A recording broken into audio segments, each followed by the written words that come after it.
وقت تمام ہو گیا تو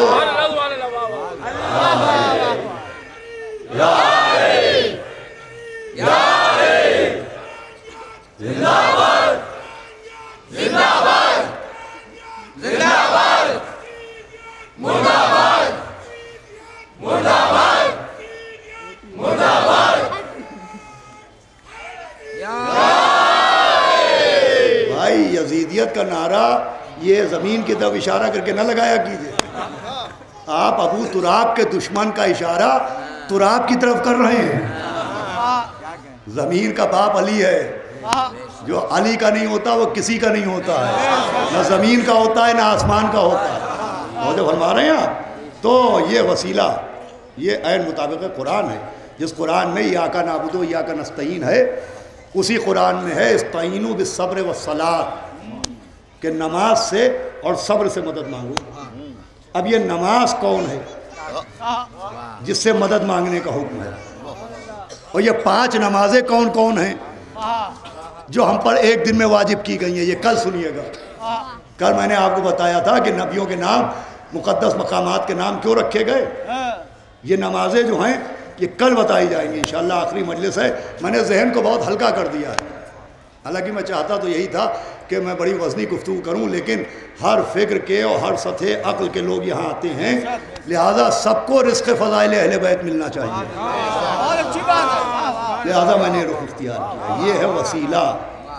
اللہ مالک ہے مگر ذریعہ ان کو بناتا ہے. اور آج جو اسلام دنیا میں موجود ہے وہ انہی کے وسیلے سے بچا ہے. جناب کمال لکھنوی صاحب تشریف فرما ہیں. ان کے 2 مصرے ہی کافی ہیں کہ اللہ کے ہوتے ہوئے اسلام محمد, اللہ کے ہوتے ہوئے اسلام محمد شبیر سے جینے کی دعا مانگ رہا ہے. اللہ موجود لیکن اسلام کا تحفظ کا وسیلہ سرکار سید الشہداء بنے, مولا حسین بنے. میں بچاؤں گا تجھے. کیا ہوا تجھے میرے نانا کے دین؟ کیا ہوا؟ کہا منافقت کے نیزوں نے میری جڑوں کو ہلا دیا ہے, مجھے سہارا چاہیے. کہا باس اپنے بازو دے دے. میں ضعیف ہو رہا ہوں, مجھے جوانی چاہیے. علی اکبر اپنا شباب دے دے. میں خشک ہو رہا ہوں, مجھے سیرابی چاہیے. علی اصغر اپنا خون دے دے. ظلم کا سورج مجھے جلا رہا ہے, مجھے سایہ چاہیے. زینب اپنی چادر دے دے. مجھے سربلندی چاہیے. یہ میرا سر حاضر ہے. ماشاءاللہ آوازیں بلند ہو گئی. یہ سارے فضائل یہ اسی کے لیے ہوتے ہیں, انہی آوازوں کے لیے ہوتے ہیں. یہ مجلسوں کا اہتمام, یہ گریہ, یہ آنسو, یہ غم, یہ جناب سیدہ کی دعا ہے. ایک ہی تمنا کی تھی, بابا میرے لال پر روئے گا. کتنا بڑا مجمع. اور میں نے پہلے دن بھی کہا تھا کہ ایسا تو ہے نہیں, نہ جانے کتنا روئے ہیں آپ. عشر اول گزر گیا اس میں روئے. اور تصور زیدی صاحب نے فرمایا تھا کہ رلانے آتی ہے یاد حسین روز مجھے. رلانے آتی ہے یاد حسین روز مجھے. میں وہ نہیں کہ محرم کا انتظار کروں. کوئی دن ایسا نہیں ہوتا جب مولا حسین کے نام پر اگر آدمی تصور کرے تو آنسو نہ آ جائے. لیکن اتنی بڑی تعداد میں اس سرد موسم میں آنا یہ اس بات کی دلیل ہے کہ آپ کا دل رونے سے بھرا نہیں. حالانکہ کسی نے آپ کو رونے پر تماشے نہیں مارے, کسی نے آپ کو رونے پر تازیانے نہیں مارے, آپ کو روکا نہیں گیا, تب آپ کا دل نہیں بھرا. سوچئے وہ 4 برس کی بچی جس کے تماچے مارے گئے, وہ وارث حسین جسے تازیانہ مارا گیا. تازیانہ مارا گیا. تازیانہ آپ جانتے تازیانہ کیا ہوتا ہے؟ دیکھیے اس میں مصائب سنے جاتے ہیں لیکن اگر عربی کے الفاظ سے اور وہ اسلحے جو کربلا میں استعمال ہوئے ان کی حقیقت آپ کو معلوم ہو جائے تو پھر کچھ اور پڑھنے کی ضرورت نہیں پڑے گی. آپ سنتے ہیں کہ چوتھے امام کے تازیانہ مارا، یہ تازیانہ کیا ہوتا ہے؟ درہ، کوڑا، تازیانہ یہ سب ایک نہیں ہوتے. دیکھیں درہ اسے کہتے ہیں جو چمڑے سے یا لکڑی سے بنتا ہے، جسے آپ کوڑا کہتے ہیں. درہ چمڑے سے بنتا ہے یا رسی سے بنتا ہے جسے کوڑا کہتے ہیں. لیکن تازیانہ آپ یہ مجھ سے نہ پوچھیں، ریزرو پولیس لائن میں جہاں گھوڑے ٹرین کیے جاتے ہیں وہاں آج بھی آپ کو تازیانہ مل جائے گا. اس تازیانے کا کیا استعمال ہے؟ یہ تازیانہ انسانوں کے لیے ہے ہی نہیں. وہ گھوڑے جو وحشی ہوتے ہیں، وہ جو قابو کرنے سے قابو میں نہیں آتے، جب آخری منزل پر وہ پہنچ جاتے ہیں، وہ کسی طرح قابو میں نہیں لایا آتے، وہ تب تازیانہ نکالا جاتا ہے. اور تازیانے کی ضرب ایسی ہوتی ہے کہ ایک تازیانے میں وحشی سے وحشی گھوڑا زمین پر گر جاتا ہے.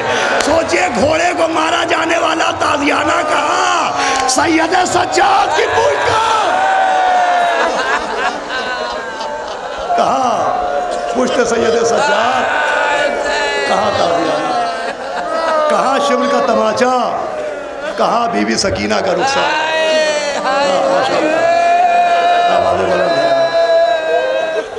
نیزہ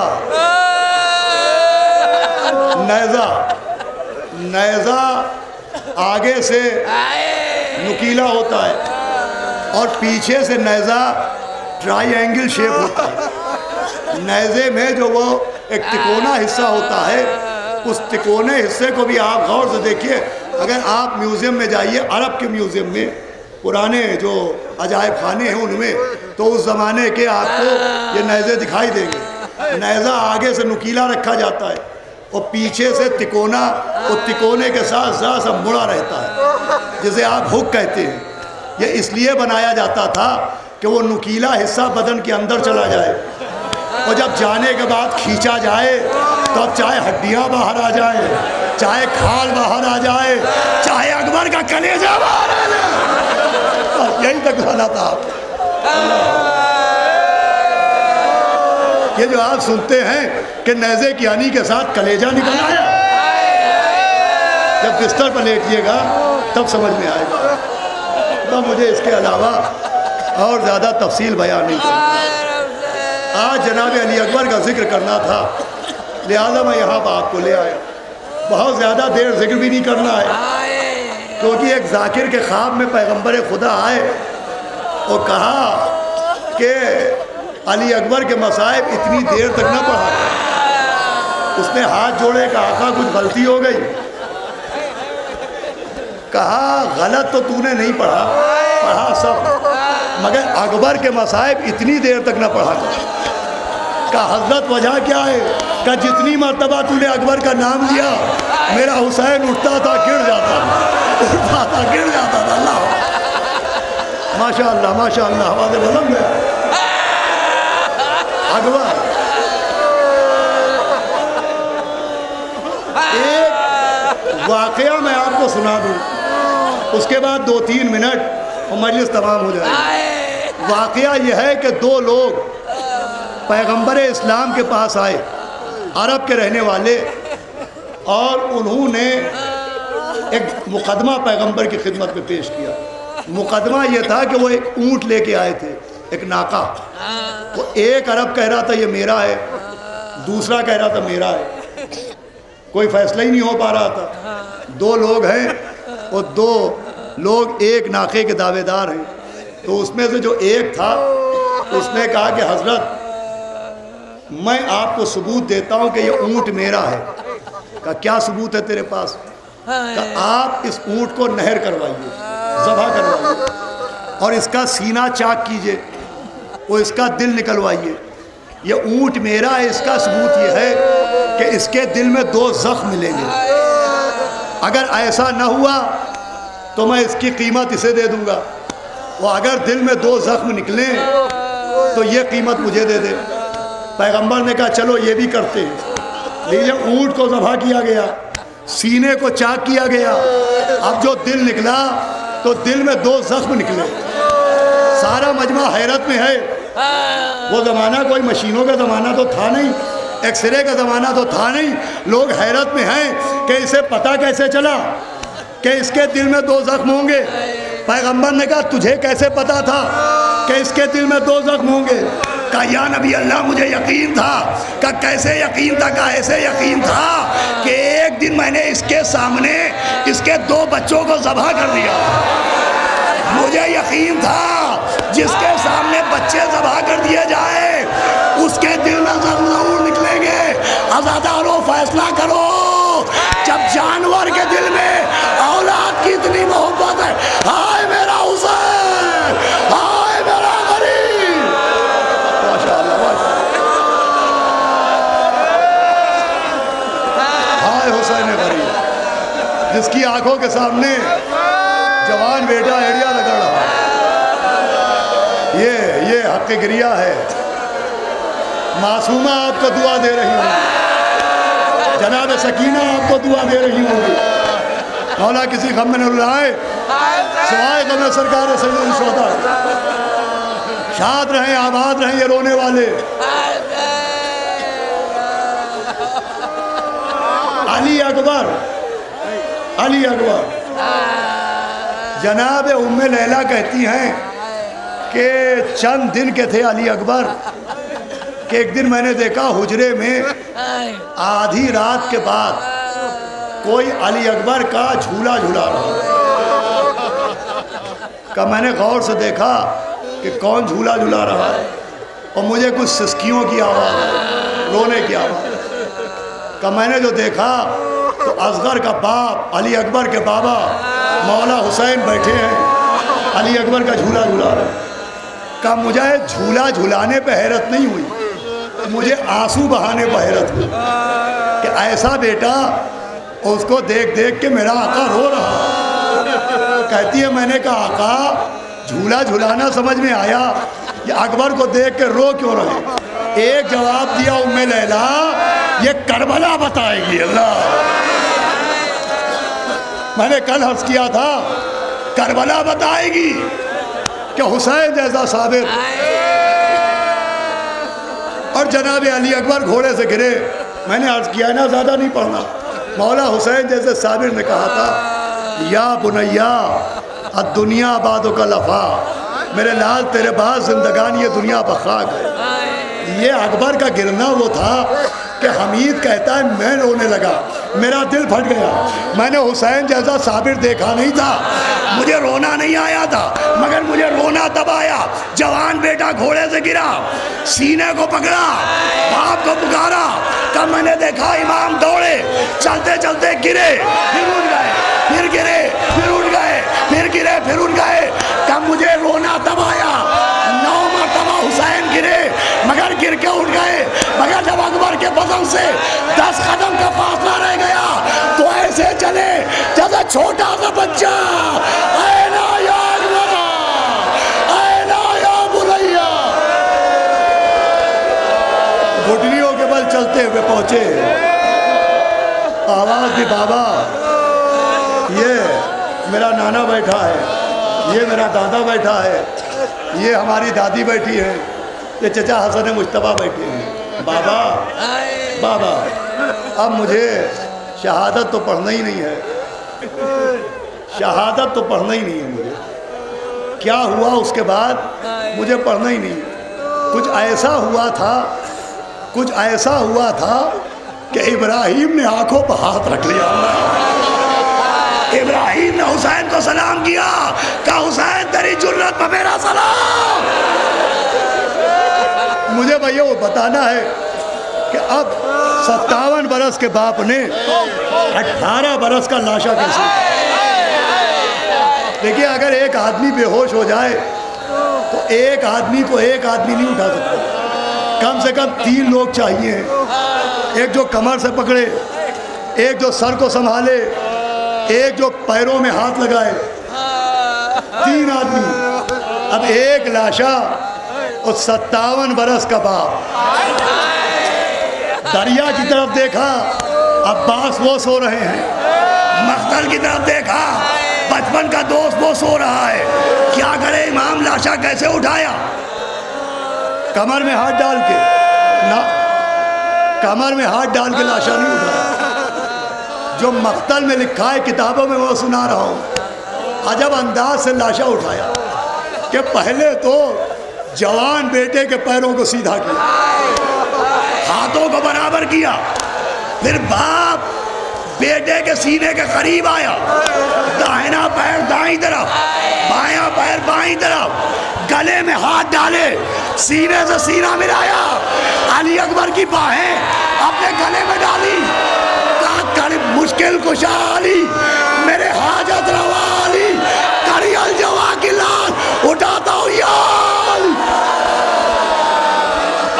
سینے سے سینہ، گلے میں علی اکبر کی باہیں، لاش اکبر کی جو مقتل سے اٹھا لائے حسین، جاب الب شیر کو جنگل سے اٹھا لائے حسین، چاند کو شام کے بادل سے اٹھا لائے حسین، جاب الب شیر کو مقتل سے اٹھا لائے حسین، دی صدا اپنا پسران کے لے جا بانو، چھت گیا برچی سے اکبر کا کلیجہ بانو، بی بیاں اکبر کے لاشیں بہائیں، اکبر کی ماں خیمے کے اندر، بی بی فضا نے کہا آقا بلا رہا ہے، ام لیلہ نے ہاتھوں کو ٹکایا، اٹھی دائیں مڑی خیمے کے پردے سے ٹکرائی، بائیں مڑی خیمے کے پردے سے ٹکرائی، کبھی بھی چلتی کیوں نہیں،